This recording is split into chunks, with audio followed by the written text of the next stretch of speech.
In Latin, caries means rotten or foulness. Caries is a tooth disease caused by bacteria. Our bodies are occupied by numerous bacteria. Bacteria settlement usually starts immediately after birth because of our parents and our environment. Not all bacteria are harmful. For example, the bacteria flora in our intestinal tract is crucial for our survival. This is called symbiotic bacteria. Other bacteria simply settle in niches. These are called commensal bacteria. We do not benefit from them directly. However, settlement of such niches by commensal bacteria, for example in the skin, prevents these areas from being inhabited by other harmful bacteria. Sometimes bacteria and hosts struggle in a fight for dominance. Doctors call such germs opportunists.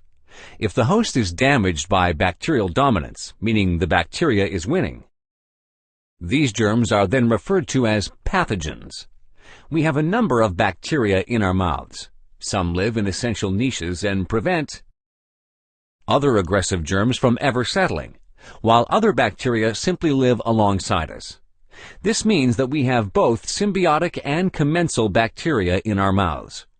However, the bacteria flora can change instantly due to changes in life circumstances. Commensal bacteria can suddenly turn into pathogenic germs.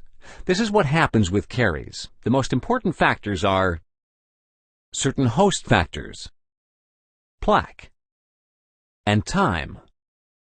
Host factors encompass all the factors relating to the host, such as tooth anatomy, saliva composition, and cleaning habits. Plaque is a layer on the teeth consisting of saliva parts, bacteria, and carbohydrates, and forms when the teeth are not cleaned properly. When all these factors come together, bad cleaning habits, plaque, and time, they lead to the formation of caries. We'll now use the animation to take a little tour into the plaque itself. Plaque is organized like a little city. There are bacteria that are specialized in just holding on to the teeth. Other bacteria transport nutrients by forming transport tubes. Then there's Streptococcus mutant bacteria, producing nutrients from organic acids, which in turn attack the tooth by removing existing minerals from the tooth substance. Working together, you can see that plaque is very much like a little city. The formation of mature plaque usually takes about 24 hours. That's the amount of time it takes originally commensal and symbiotic bacteria to turn into germs that are pathogenic. If unorganized, mouth bacteria is not harmful. Only mature plaque can cause caries and periodontitis. Therefore, it's very important for everyone to remove plaque efficiently with the help of a toothbrush, dental water jets, and floss. By doing so, the bacteria are deprived of their habitat. Without this habitat, they cannot cause any more harm.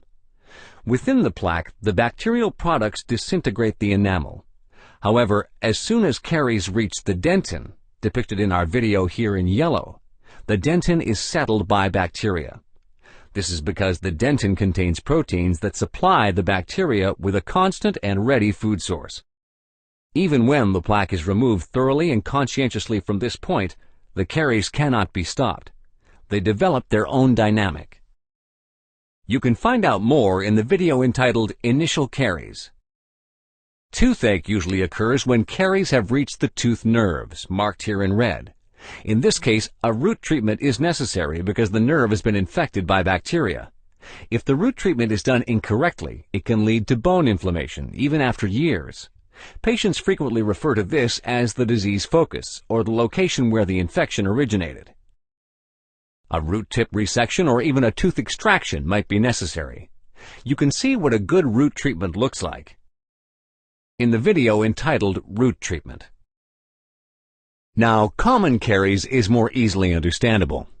Common caries can mean bridges, crowns, partial prosthesis, and sometimes even total prosthesis by the age of 50. Here you see various x-rays of patients from different doctors' offices. Do you notice that all these patients, probably just like you, only have bad teeth in the corner areas? On all of these pictures, even a non-expert can tell that people get fillings, crowns, and bridges, which are the bright spots on the x-rays, in the corner teeth areas first. So, why does this happen? Unfortunately, oftentimes, people only brush their teeth superficially because their minds are on other things, or they get fooled by the fresh feeling that comes from brushing with toothpaste. This leads us to clean the front properly, of course, but the side teeth have cleaning deficits. This is not without consequence. Hidden layers, especially in the gaps between teeth, later lead to the destruction of enamel, caries, even gum inflammation, or periodontosis. This is why we get fillings on the sides first.